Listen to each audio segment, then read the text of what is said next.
Bororo qui avait été arrêté et dont le bétail saisi par le maire de la commune de Ngara depuis quelque temps. Le procès s'enlise en raison de l'absence du principal témoin, à savoir le maire depuis cette audience. Maître Tchèque Ali Al-Assad, avocat de Malam Ali, détenu depuis le mois de mars, crie à l'injustice et dénonce le non-respect des dispositions du Code de procédure pénale à contraindre les témoins qui refusent de comparaître. Je vous propose de suivre ce reportage de Jean-Blaise Noupéé et Marcelin Ganson. L'audience, la 7e du genre, a duré moins de 30 minutes. Juste le temps pour le tribunal d'annoncer l'indisponibilité du principal témoin en la personne du maire de la commune de Ngara. Pour le conseil du berger Bororo en détention, c'est un renvoi de trop. Un sentiment d'indignation, un sentiment de révolte face à ce que je considère comme une injustice. Malam Ali avait été interpellé en compagnie de son frère et de son oncle. Ils étaient au départ accusés du vol de leur propre bétail. Ses deux parents ont été déjà libérés.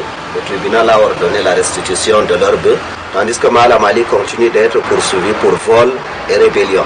Là, nous sommes déjà à 5 ou 6 renvois et le témoin qui a constitué avocat et qui a été le déclencheur de la procédure ne daigne toujours pas comparaître alors que nous avons quelqu'un en prison. C'est un renvoi de trop. L'avocat est d'autant plus déçu et indigné que des moyens légaux existent pour contraindre le témoin à se présenter au tribunal. C'est la 3e fois que je demande au président du tribunal, au juge, d'appliquer les dispositions légales qui sont de mise en pareille circonstance.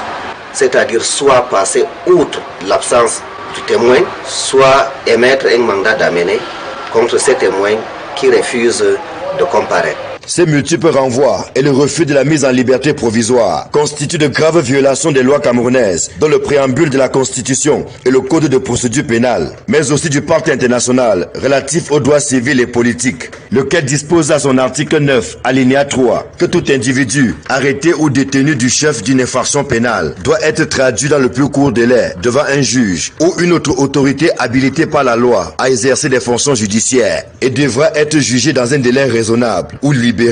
Le même alinéa 3 indique que la détention des personnes qui attendent de passer en jugement ne doit pas être de règle et que la mise en liberté peut être subordonnée à des garanties assurant la comparution de l'intéressé à l'audience et à tous les autres actes de la procédure. Dans le cas d'espèce, Malam Ali croupit en prison depuis le mois de mars pendant que les renvois se multiplient. Joint au téléphone, l'avocat du maire de Ngara estime que le renvoi n'est pas une fatalité, dès lors que le plus important est la manifestation de la vérité. Le maire a été empêché pour des circonstances indépendantes de sa propre volonté. Donc, il ne faudrait pas faire un procès qu'il n'a pas été entendu, alors qu'il a vécu certains faits. Certes, conformément à l'article 353 du Code de procédure pénale, la partie civile peut être représentée, mais dans le cas d'espèce, il est opportun, il est nécessaire qu'il se présente pour exposer les faits. En rappel, Malam Ali ainsi que 2 autres bergers Bororo ont été interpellés en mars et le bétail constitué de 500 bœufs scellés pour non-respect de la piste de transhumance. Sauf qu'une trentaine de bœufs ont été vendus par le maire, dit-il sur ordre du procureur du tribunal de première instance de Ngaoundéré.